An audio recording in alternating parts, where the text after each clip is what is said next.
पाकिस्तान भिखमंगा, तो फिर क्या करोगे भिखारी को अपने में मिला करके? भूखे नंगों को अपने देश में बचा के भारत को भी भूखा मारना है, हिंदुस्तान को भी आतंकवादी बनाने की फिराक में क्या बाबा? अरे एक तरफ तुम कहते हो यहाँ से रोहिंग्यों को बाहर निकालेंगे, बांग्लादेशियों को बाहर निकालेंगे, सीए लेके आएंगे, एनआरसी लेके आएंगे। साला एक तरफ तुम कहते हो मुसलमानों को बाहर निकालो और दूसरी तरफ कहते हो मुसलमानों का देश हिंदुस्तान में बसा लो। अरे डूब के मर जाए ऐसा बाबा। और उन पाकिस्तानियों को भी गले लगा के भाईचारा बनाओ, वहाँ की मस्जिद में भी माथा टेको, वो यहाँ के मंदिर में माथा टेकेंगे। भगवा हिंद है, इससे मतलब नहीं है, इससे देश मजबूत नहीं होगा। बाबा ने मन पढ़ लिया। अरे भैया एक ही ईश्वर है जो मन पढ़ सकता है। राम इन गुफाओं के अंदर क्या करता था छोटी कन्याओं के साथ, आपको पता है? जिसको बेटी बनाया उसको नहीं बख्शा। ज्यादा से ज्यादा मेरी सफेद टी शर्ट को लाल ही तक करोगे। और क्या कर, जिसने गोली चलाई थी सीए एनआरसी के आंदोलन में, उसको उठा के भाजपा में। अगर मुसलमानों के आदिम हैं आप समझो, तो हिंदुओं के मनु है, उस मुद्दे को वही खत्म कर देना। रामदेव का ऐसा बयान बड़ा शर्मनाक है, उसको डूब के मर जाए। अब देख न्यूज़ नेट, मैं हूं सरफराज आदिल। देश में तमाम ऐसे मुद्दे हैं जिस पर लोग बात नहीं करना चाहते, मीडिया उस पर बात नहीं कर रहे हैं। तमाम मुद्दों पर आज हम बात करेंगे। हमारे साथ सोशल एक्टिविस्ट गिन्नी साहनी जी क्या कहेंगे। एक बाबा है धीरेन्द्र शास्त्री, वो कह रहे हैं कि पाकिस्तान को भी भारत में मिला लिया जाएगा। देखिए कुछ नहीं है, ये एक नफरत फैलाने का मुद्दा है। हमारे देश के अंदर पाकिस्तान को मिला के क्या करोगे? एक तरफ कहते हो पाकिस्तान में आतंकवादी बहुत हैं, मतलब हिंदुस्तान को भी आतंकवादी बनाने की फिराक में क्या बाबा? एक तरफ तो खुद ही कहते हैं कि पाकिस्तान जो है 2% का, पाकिस्तान भिखमंगा, तो फिर क्या करोगे भिखारी को अपने में मिला करके? आज सोचने की बात है ना, अगर पाकिस्तान इतनी बड़ी रियासत का मालिक है तो फिर तुम उसको पाने के लिए ललक रखो तो समझ भी आए। एक तरफ तुम कहते हो उनके भूखे मरने के हालात है, फिर भूखे नंगों को अपने देश में बचा के भारत को भी भूखा मारना है। एक तरफ अडानी अंबानी कम है देश के लोगों को लूटने के लिए, पाकिस्तान की आवाम को हम कहां से खिलाएंगे? उनके पास तो आटा लेने को पैसा नहीं है, चावल लेने को पैसा नहीं है। जो आटे चावल के लिए नालियों में गिरते पड़ रहे हैं, उन लोगों को तुम कहते हो भारत में मिला लो है? उनको नौकरियां कहां से दोगे? उनको काम कहां से दोगे? उनको धंधे कहां से दोगे? क्या करोगे? वहां की जो आवाम है, जहां बच्चे दूध को तरस रहे हैं, उनको दूध कहां से दोगे? ये सारे मुद्दे हैं। आज तुम कहते हो पाकिस्तान को मिला लो। अरे एक तरफ तुम कहते हो यहां से रोहिंग्यों को बाहर निकालेंगे, बांग्लादेशियों को बाहर निकालेंगे, सीए लेके आएंगे, एनआरसी लेके आएंगे। साला एक तरफ तुम कहते हो मुसलमानों को बाहर निकालो और दूसरी तरफ कहते हो मुसलमानों का देश हिंदुस्तान में बसा लो। अरे डूब के मर जाए ऐसा बाबा। सोचने की बात है। एक तरफ तुम मुसलमानों के नफरत रखते हो और दूसरी तरफ कहते हो पाकिस्तान हम ले लेंगे, मुसलमानों को गले लगा लो, फिर भाईचारा बनाओ। वो तो कह रहे हैं मैं क्या कह रहा हूं, हिंदू है। मैं क्या कह रहा हूं, मेरी बात सुनो। बुलाओ मुसलमानों को, पाकिस्तान को एक मिलाओ, जो आज से पहले आजादी से पहले का भारत था उस अखंड भारत को बनाओ और उन पाकिस्तानियों को भी गले लगा के भाईचारा बनाओ। वहां की मस्जिद में भी माथा टेको, वो यहाँ के मंदिर में माथा टेकेंगे तो होगा हमारा देश मजबूत। अगर काम करना है तो ऐसा करो ना। तुम कह रहे हो कि हम मुसलमान भी हिंदू हो गए, हिंदू भी हिंदू हो गए, ये तो सिर्फ एक बकलोली है। आप बात को समझो। ये फेम पाने के लिए बाबाओं को एक चिंटू मिल चुके हैं नफरत फैलाने वाले। इनको ये लगता है कि हम ऐसा ऊट पटांग बयान देंगे, मीडिया में कवर करेंगे, हम पॉपुलर हो जाएंगे। कवर भी कर रहे हैं मीडिया। ये सस्ती पॉपुलरिटी का एक साधन है और कुछ नहीं है। और ये सोचने की बात है कि पाकिस्तान मिला ले, मजाक हो गया, पाकिस्तान मिला ले। कह रहे हैं गजवा हिंद नहीं, या भगवा हिंद होगा। अरे यार भगवा हिंद की बात कर रहे हैं।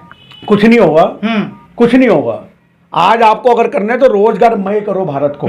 अगर आपको कुछ करना है तो काला धन लेके आओ और सुनहरे जो सपने दिखाए थे उनको पूरा करो। ये गजवा हिंद या ये आपका जो भगवा हिंद है, इससे मतलब नहीं है, इससे देश मजबूत नहीं होगा। देश मजबूत होगा काला धन वापसी लाने से। देश मजबूत होगा अडानी की संपत्तियों को दोबारा से, जो इनको बेची है अडानी को, वापसी लिया जाए। बात नहीं कर रहे, ये चीज होगी। इस पे बात नहीं है, गायब है मुद्दे से ये सब। देखिए मुद्दे गायब करने के लिए तो ऐसे बाबों को बीच में उतारा जाता है। आप समझो इस बात को। हिंदुस्तान के अंदर आज सबसे बड़ी कमजोरी क्या है? हिंदू मुसलमान की नस। ये पकड़ रखी है मीडिया ने, ये पकड़ रखी है राजनेताओं ने, ये पकड़ रखी सोशल एक्टिविस्टों ने, और ये पकड़ रखे कुछ चंद दलाल पत्रकारों ने। आज उनके पास यही एक ऑप्शन है कि हिंदू मुसलमान की नस दबाएंगे, दोनों मुद्दे भड़क जाएंगे और उसी से हमारी रोटी चलेगी, उसी से हमारी रोटी चलेगी। आज मेरी बात समझो, आज मुद्दे ढूंढने वाला भी ना, आज न्यूज कवर करने वाला भी ये नहीं देखता कि इसके घर में आग लगी मैं न्यूज बनाऊं। वो ये देखता है यहाँ हिंदू मुसलमान का झगड़ा हुआ था, ये घर हमारे लिए बढ़िया है। तो आज हिंदू और मुसलमान लोगों के लिए रोटियां सेकने का धंधा बन चुके हैं। लेकिन जो इस तरह के लोग बयान दे रहे हैं, क्योंकि 2024 में चुनाव है और ये जो हिंदू राष्ट्र की बात भी ये बाबा कर रहे हैं और लोग इनको चमत्कारी बाबा भी बता रहे हैं। कह रहे हैं कि सब कुछ हम बता देते हैं, बाप का नाम, इनका नाम, जिनका पूछ लो बता देते हैं। वो तो एक 33 साल की लड़की भी बता रही है, सबके नाम नूम हमने सुना है। वो तो बाबा के स्वानी साहब, वो तो लोगों के मन टोलती फिर रही है, तो फिर उसको भी बाबा बना देते हैं हम, उसको भी सन्यासी बना के बैठा देते हैं और लोग कहते हैं इसके आगे माथा टेको। इन्होंने तो साइंस टेक्नोलॉजी हर चीज फेल कर रखी है। जो पहले के बाबा होते थे, साइंस की केमिकल चीजों को लगा के नींबू में से खून निकलेगा, ये अपनी करके रोटियां सेकते हैं। और आज हमारे देश के अंदर मन पढ़ने की जो कला है, उस कलाकार का आप समझो, उस कलाकार को अंधविश्वास से जोड़ रहे हैं कि ये बाबा ने मन पढ़ लिया। अरे भैया, एक ही ईश्वर है जो मन पढ़ सकता है, लेकिन उसके अलावा कोई नहीं पढ़ सकता। उनके भक्त बहुत है, वो माथा भक्त नहीं है, वो फुद्दू लोग हैं, वो बेवकूफ लोग हैं। ऐसे तो राम रहीम के भी भक्त बहुत थे, आसाराम के भी भक्त बहुत थे। क्या हुआ आज भी अगर आसाराम के लोगों से पूछोगे ना कि तुम्हारे बापू को उठा के बंद करा हुआ बलात्कार के इल्जाम में, न बापू अच्छे थे, बापू ने कुछ नहीं किया। राम रहीम गुफाओं के अंदर क्या करता था छोटी कन्याओं के साथ, आपको पता है? जिसको बेटी बनाया उसको नहीं बख्शा, उसके बावजूद भी उसके बहुत से भक्त हैं। तो भैया, भक्ति का तो हिंदुस्तान के अंदर कोई सर पैर ही नहीं है। भक्ति का तो ये सर पैर है आज की डेट में कि ईश्वर से भक्ति कम है। जो उनके बैठे हुए हैं टटपूंजिया, बुलेट प्रूफ जैकेट में पहन करके भाषण देने वाले, जो अपने आपको बाबा, एक बात बताओ, सन्यासी कौन?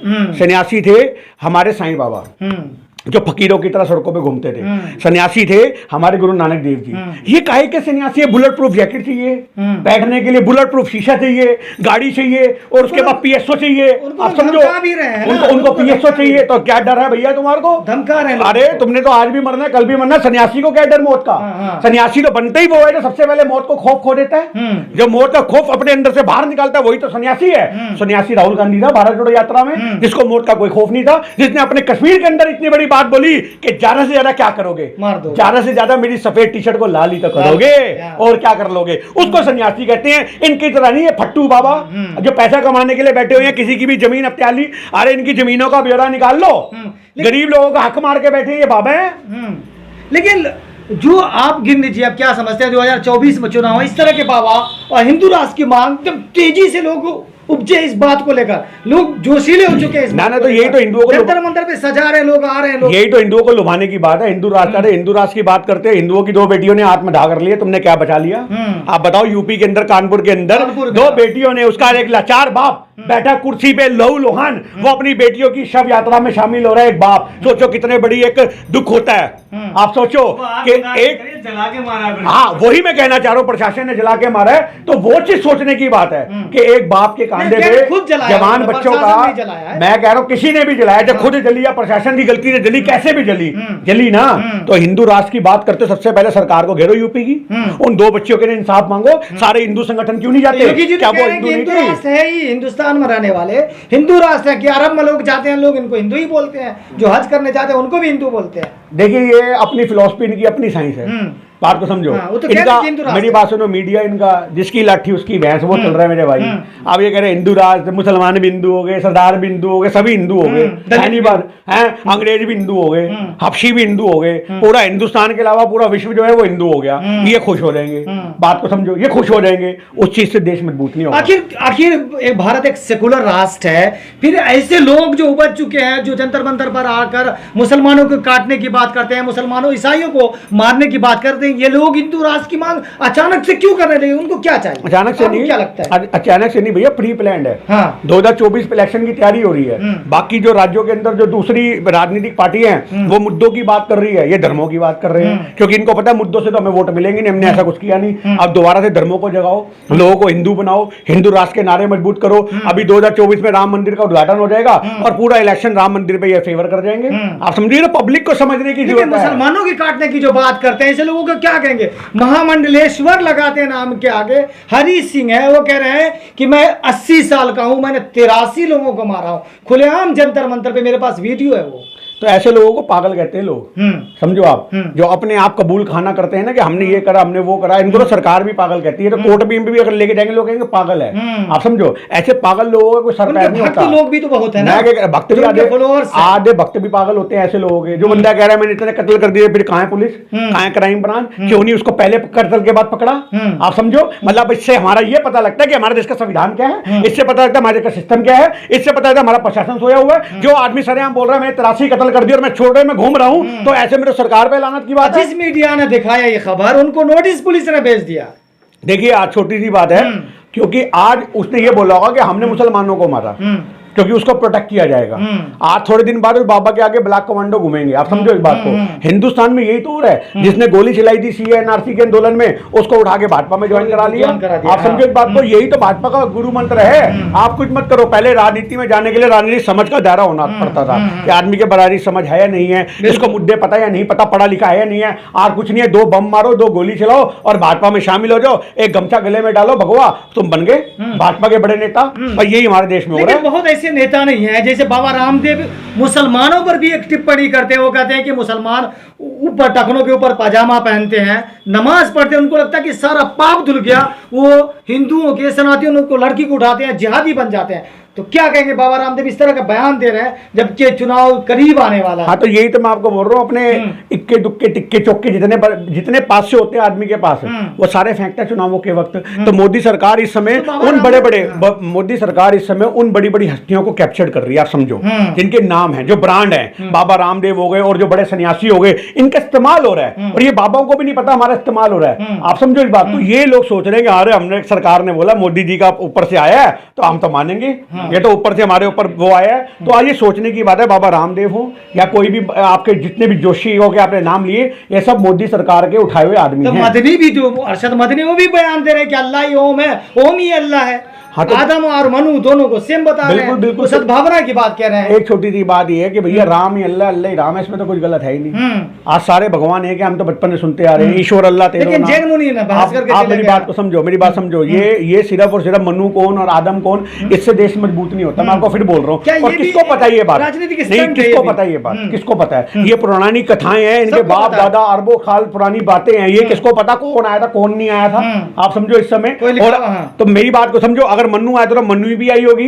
अकेला आदमी तो बच्चा पैदा करके पूरा संसार बसा नहीं देगा।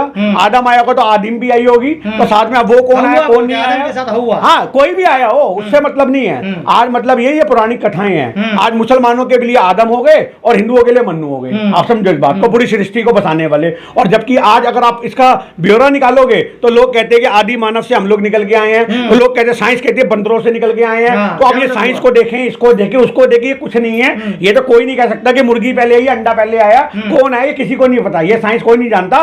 तो ये चीजें जो इतिहास में आज तक गड़ी हुई हैं, ये गड़ी ही रहे तो अच्छा है। इसमें जितना घुसते जाओगे उतना कंफ्यूज हो जाओगे। और इनके लॉजिकों के पीछे एक आस्था छिपी हुई है बस, और उस आस्था से खेलने का किसी को नहीं है। अगर मुसलमानों के आदिम हैं, आप समझो, तो हिंदुओं के मनु है, उस मुद्दे को वही खत्म कर देना चाहिए, इससे बढ़ाना नहीं चाहिए। यही बात मौलाना समझा रहे थे कि सब एक है, हमको लड़ना नहीं चाहिए। लेकिन हम सवाल ये कह रहे हैं कि आप सरदार जी है और बहुत सारे मुसलमानों से मिलते होंगे, क्या जो आपके साथ मुसलमान नमाज पढ़ने वाले हैं, क्या वो हिंदू की लड़कियों को उठाते हैं या जिहादी बन जाते हैं? कैसे इतना मुसलमान सब जानते हैं? देखिए एक छोटी सी बात है कि रामदेव का मानसिक संतुलन हर इलेक्शन से पहले बिगड़ जाता है।